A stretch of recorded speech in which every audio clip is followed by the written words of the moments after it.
Merci. La parole est à Madame Justine Gruet pour le groupe Les Républicains.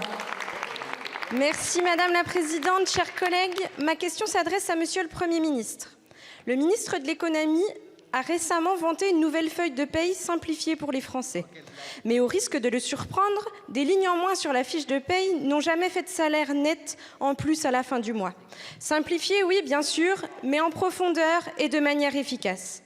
Nos concitoyens qui se lèvent tous les matins pour aller travailler constatent chaque mois la différence toujours plus grande entre leur salaire brut et leur salaire net. La faute à un État qui veut s'occuper de tout, jusqu'à financer un bonus réparation pour les chaussures. Or, tous ces chèques sont financés par le travail des Français. L'État-providence est à bout de souffle et il écœure nos entreprises. La France de nos territoires et ses entrepreneurs ont pourtant les talents pour redresser la barre. Encore faut-il que l'État ne les freine pas. Cela suppose d'avoir le courage politique de valoriser réellement le travail en réalisant des économies et en allégeant les charges qui pèsent sur le travail. Cessons ce cercle vicieux qui vise à augmenter sans cesse les charges qui touchent toujours les mêmes personnes pour financer de nouvelles dépenses créées à des fins d'assistanat. Avec les 32 milliards par an que coûte l'allocation chômage, les pistes ne manquent pas. Et pourtant, vous faites le choix des économies de bout de chandelle en supprimant la prime à l'embauche des contrats de professionnalisation par décret le 1er mai dernier.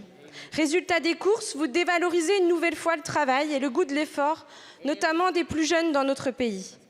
Dans un contexte économique où la formation et l'intégration professionnelle doivent être une priorité pour favoriser le travail, cette suppression est un mauvais signal envoyé à notre industrie et à notre agriculture qui cherchent de la main-d'œuvre, ainsi qu'à nos jeunes qui veulent s'engager dans des formations pour des métiers en tension, notamment dans le Jura. Alors, Monsieur le Premier ministre, ma question sera simple. Que comptez-vous faire pour soutenir et développer les filières d'alternance et de professionnalisation pour enfin remettre la valeur travail au cœur de notre société? Je vous remercie. La parole est à Monsieur Patrice... Non, Monsieur le Premier ministre, excusez-moi. Merci Madame la Présidente, Mesdames et Messieurs les députés, Madame la députée Justine Gruet. Je vous rejoins pleinement sur l'objectif qui est d'inciter au travail, à l'activité, notamment par la rémunération et par le salaire. Et oui, notre souhait, évidemment, c'est que les Français, notamment ceux qui sont proches du SMIC, voient leur rémunération augmenter.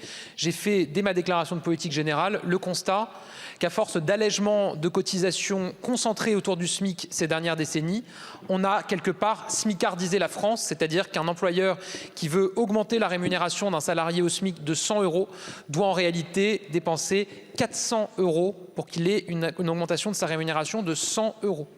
Et par ailleurs, ce salarié va perdre de la prime d'activité, entrer dans l'impôt sur le revenu, voir son taux de CSG augmenter. Bref, quand on est au niveau du SMIC, malheureusement, avec le système qui est le nôtre, il y a plus grand monde qui a intérêt à augmenter les salaires. C'est de ça qu'on doit sortir. On a confié une mission à deux économistes, M. Bozio et M. Wasmer, qui vont nous remettre leurs propositions. Et je souhaite que dans le prochain PLF, on ait une première étape de réforme pour inciter à la progression salariale. Ensuite, je vous rejoins aussi sur la volonté de rapprocher le net du brut. Et pour cela, effectivement, on doit faire des économies, notamment l'objet d'un certain nombre de réformes qu'on a engagées et qu'on va poursuivre.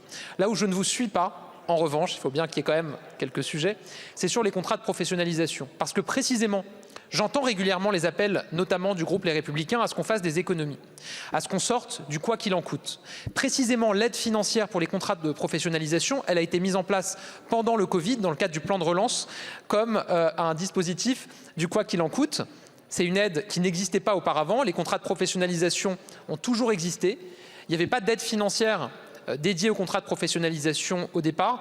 On en a créé une au moment du Covid et pour le plan de relance. Ça a fonctionné pendant le plan de relance, mais maintenant qu'on est sorti de la crise du Covid, c'est normal qu'on mette fin à des dispositifs qui avaient été mis en place à l'époque.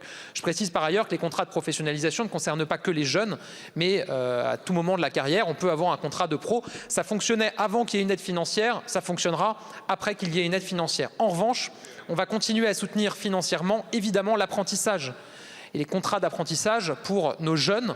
Le président de la République a été élu en 2017. À l'époque, il y avait moins de 300 000 apprentis en France. On approche du 1 million d'apprentis en France. C'est un très grand succès pour nos jeunes, pour les entreprises et pour le pays.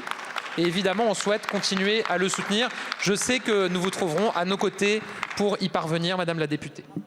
Merci beaucoup, Monsieur le Premier ministre. La parole est